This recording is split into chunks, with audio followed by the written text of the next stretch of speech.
All right. We're taking all the best old school wisdom and blending it with the top new school methods to bring you the optimal coaching strategies. This is the 80-20 Baseball Podcast with Coach Bo. Welcome 80-20 baseball coaches, 80-20 baseball community. Here we are, our weekly get together. We have some very helpful insights in today's episode. Looking forward to that. I got an email this morning as I record this, an email from a coach. Coach, you know who you are. I don't want to put names out unless you send me an email and say it's cool. I got an email from a coach this morning as I record this. The email shared out that music was added to practice. After listening to the last week's episode, we discussed and broke down the pros of adding music to practice and also some of the things to help facilitate it more efficiently and so it doesn't take away from the actual practice. There's always a trade-off with things, and we want that trade-off to favor the benefits much more than the downside. We want it to be a net positive. So one of our great listeners sent that email, fired me up, and the coach mentioned that there was a moment of clarity watching the kids play hard, have fun, and even dance to the music. Sometimes as coaches, we just got to let the kids play, keep it positive, and that fires me up to hear a coach taking it and putting it into play, putting it into action. I come on here and I share out with all of you coaches that want to get better, that you're here to get better fast and to have a direct path to being a good coach, a direct path to being a better coach, a proven path. But you got to go out and use this stuff, right? You got to put it into play, and that goes without saying. I know you all know that, but it's very important that step. It doesn't just end with listening or showing up to the 8020baseball.com website and learning, but you have to go out and start putting it in because it's not going to go perfect the first time. I had a lot of learning. There was a big learning curve for me. What I'm trying to do is get you much faster through that learning curve. That's a big part of the 80-20 baseball system that we've put together here, is that not only do we want to become better coaches for our kids, for our players, for our teams, for our baseball community, but we want to do it much faster. I want you to do it much faster than all the other coaches out there. That's a big deal. And it's right in the name of the podcast, right in the name of the website, 80-20, that inherently the 80-20 principle focuses on getting better faster by making sure we prioritize the right things first. We do get into the details, but the details are mostly for the little details, the little 1% differentiators. That's for the professional game. That is for the college game and for maybe the advanced high school game. That's not for youth baseball. It just isn't. There isn't the time. It's not built, designed, the practice allocation, the field allocation, your time, your players' time. As you all know, youth baseball is not designed like those higher levels. And that's a big part of why I have this show and why the 8020baseball.com website was built. So the 80-20 baseball system, 35 years, right? Thousands of resources, 35 years of coming together. And I didn't just launch the 80-20 until the system was built. Now, what I mean by system is there's a clear path to everything, a direct path. The goal is very clear, what we're trying to accomplish. Everything's been prioritized and organized. A system that was written down, organized, blueprinted. Is it fully optimized at this point? Of course not. No system in the world is fully optimized. If we really want to be honest, there should always be slight adjustments that can be made to anything to make it a little bit better. I talked about this, I think it was last week. The problem with listening to a bunch of interviews from a bunch of different coaches is now, and I know I ran into this problem, you have a lot of different strategies, but there's not the cohesiveness. There's not a cohesive one path, one congruent path to follow. There's a lot of ideas, and a lot of times what really happens when you listen to a lot of interviews, and I'm not against listening to interviews and learning. I like interviews. I do. I mean, listening to them, I like having them on here. We do some during the summer here. We'll probably do one in the wintertime here. I do like interviews, but there is an inherent challenge because, and I'm not going to hit this too much because I talked about it last week, that you're hearing so many different points of information, so many dots, and then trying to get those dots to line up. It's really hard. I mean, it's hard enough for a coach like me who's been in the game and who's been coaching and playing for a lot of years and does this day in and day out, who's involved with this and learning and studying. It's hard enough for me, much less youth coaches like all of you who are busy or doing your day jobs, running a business, being great in all the other areas of your life, like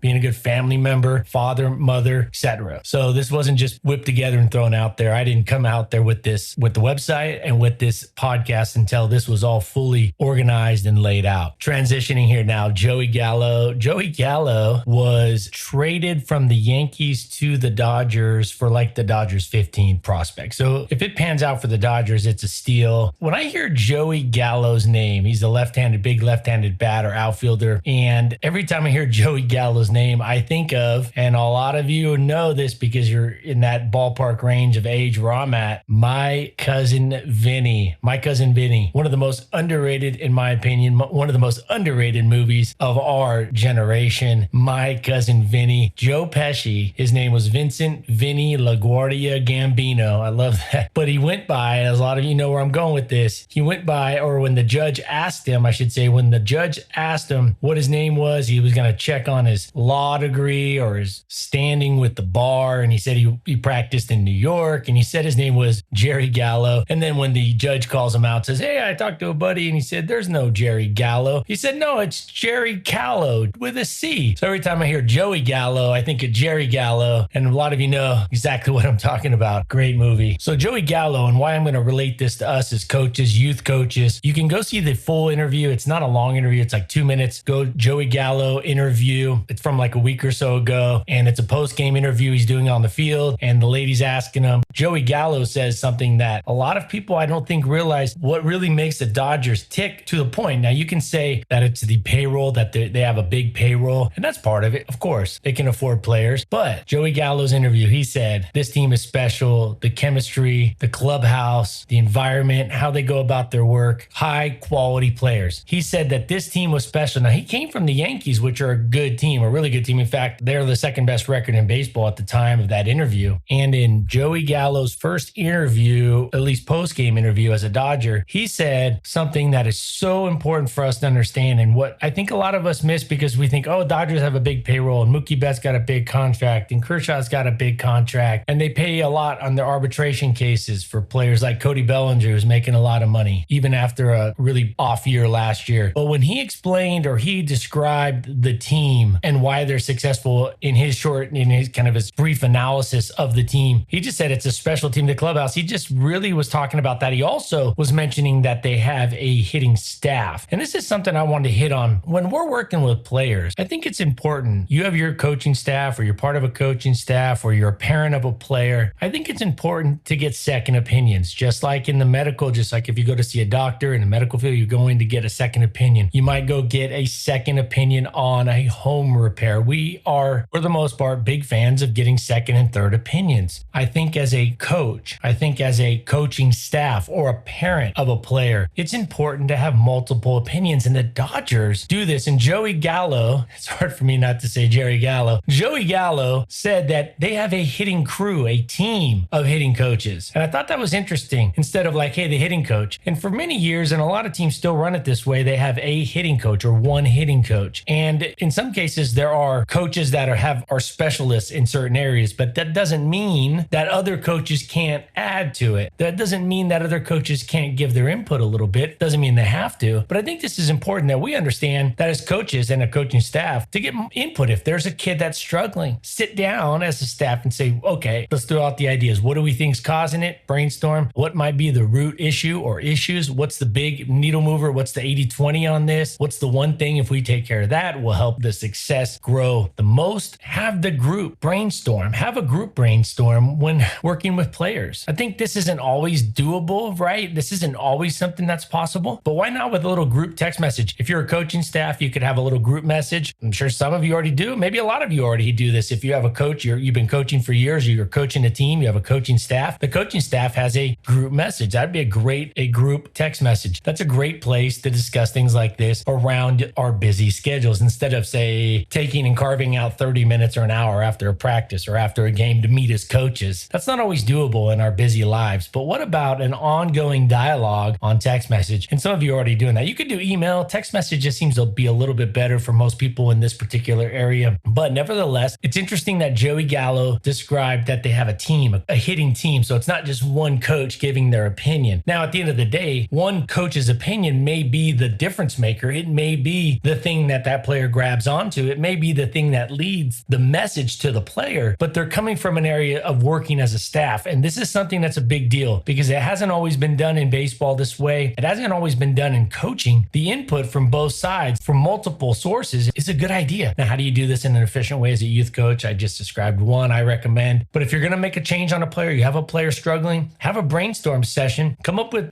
solutions as a group, not just one, but multiple solutions, and then go from there. And then you got to pick, you got to decide, take action, implement it. You can always pivot. So the two things that he said in his first interview, post-game interview as a Dodger, Joey Gallo said, this team is a special team in terms of character, in terms of getting along, team chemistry. He said the word special.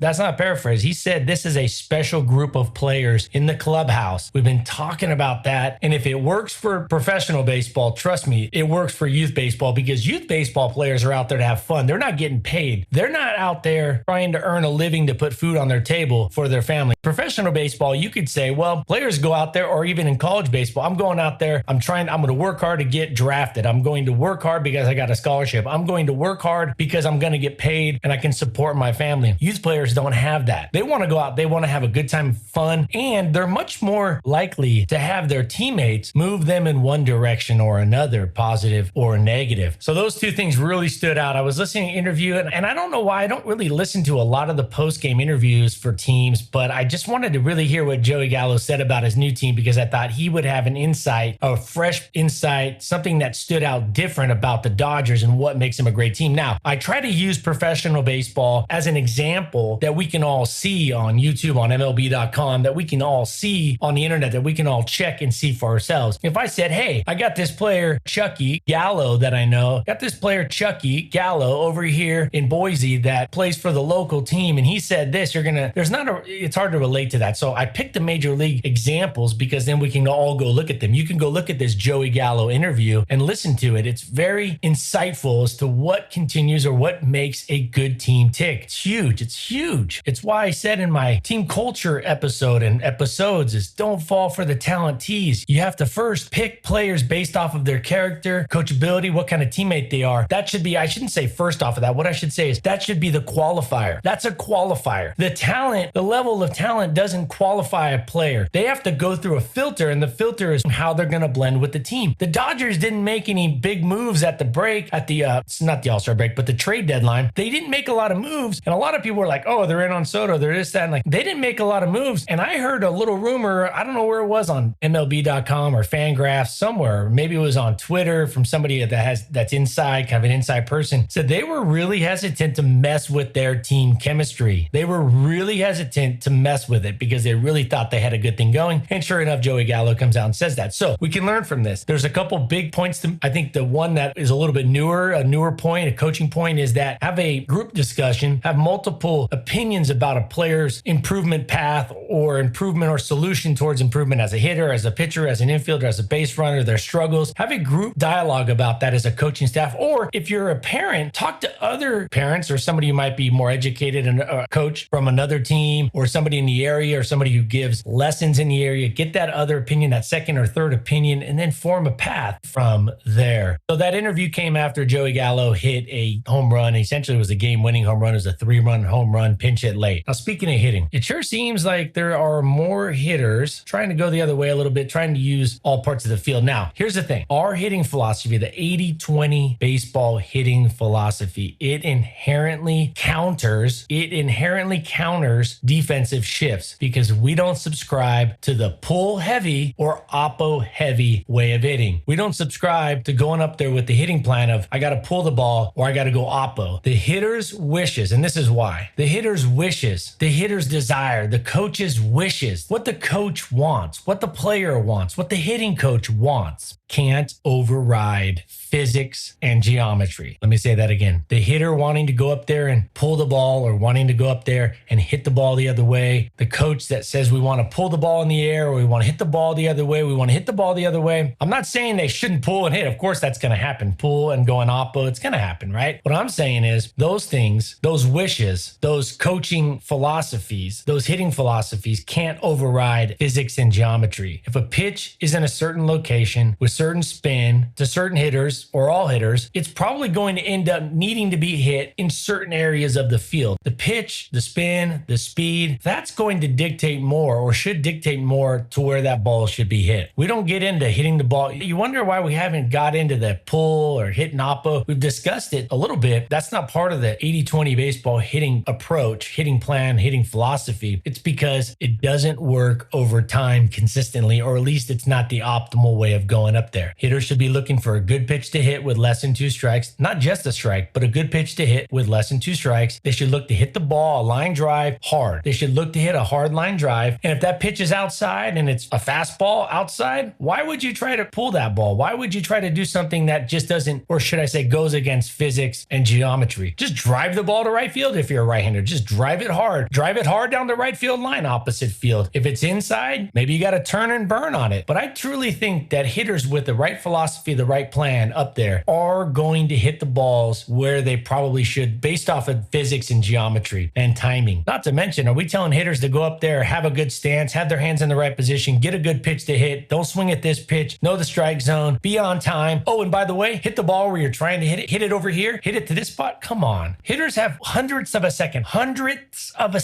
to react, to decide, to put a good swing on it. Let's not overcomplicate this. And if you think because Freddie Freeman is going up there now and just driving the ball right where the shortstop should be because they're playing the shift, you think he's going up there and hitting that, and you think you're going to teach your 8U, your 9U, your 14U player to do it like Freddie Freeman? It's not going to happen. At least until your player grows up, plays pro ball, and then is the next Freddie Freeman, which would be awesome. If hitters are on time, if they swing at good pitches, if they have a somewhat dialed in swing that's repeatable, everything else for the most part, the other 98% is going to take care of itself. Let's not complicate it by going pull heavy, oppo heavy. So I was reading something about this and it was, hey, we got our hitters trying to go the other way more. I don't think we should tell hitters to go the other way or pull. In my opinion, I don't agree with this. I know I've heard both sides of this forever and ever. 80-20 baseball, we are here. This is about being better, but not to be different. I'm not trying to be different here by saying, hey, let's just go against the grain just to go against the grain. No, in fact, I can't stand being around that type of attitude, but almost as bad as that is being stuck in your ways. So you don't want to go against the grain at all costs, be contrarian just for contrarian's sake, but you also don't want to be stuck in your ways. You don't want either side. You just want to do what's best. And what's best isn't a feeling or what you want. It's not about feelings or egos. It's about what works, what flat out works. And in the game of baseball, when it comes to hitting, I don't believe going up there and saying, I'm going to try to pull everything or try to go oppo with everything is a good approach. Should you hit the ball oppo, opposite field? Absolutely. Should you pull the ball? Absolutely. Should you hit the ball up the middle more often than not? Hey, that would be ideal. But let the pitch, the speed of the pitch, the spin of the pitch, where its location is, let that take care of that. That'll take care of where it goes for the most part, as long as the hitter's on time and they're swinging at good pitches. If they're swinging at good pitches with less than 2 strikes, now with 2 strikes, you got to swing at anything in the strike zone and in the fringes, of course. And in youth baseball, like I've said many a times, sometimes you got to just reach out and just get a piece of the ball, just because, the umpires in youth baseball are typically going to have much bigger zones than the higher levels. So to wrap it up, I would not coach pull the ball, hit oppo. I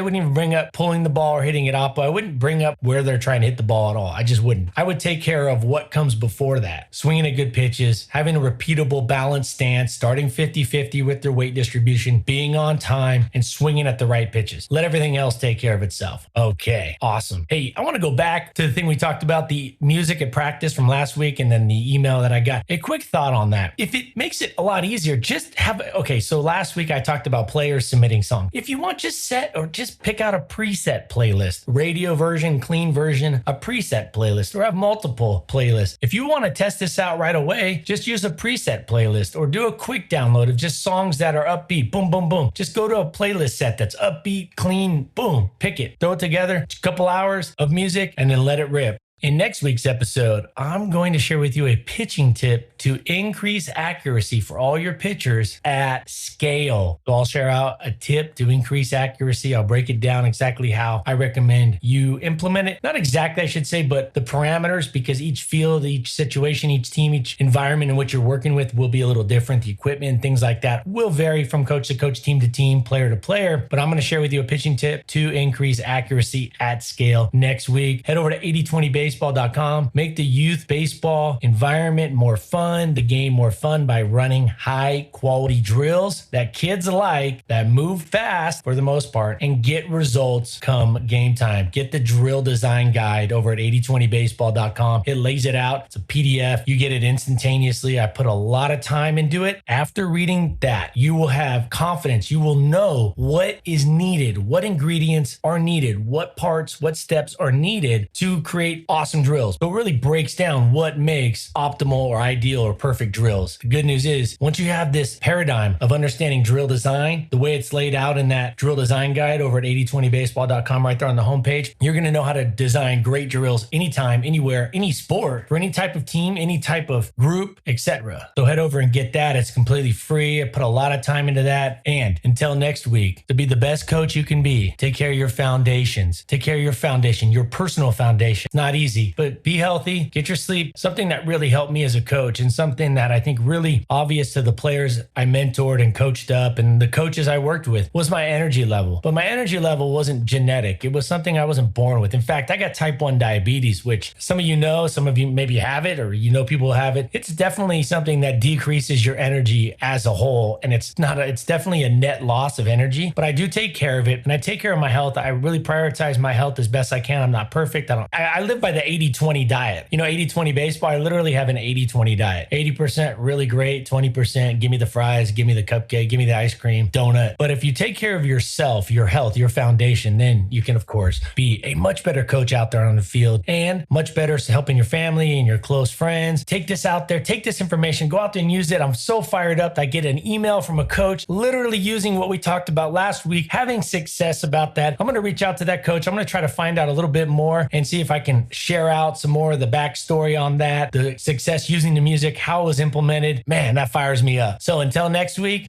adios. This has been the 80-20 Baseball Masterclass. Take it to the field.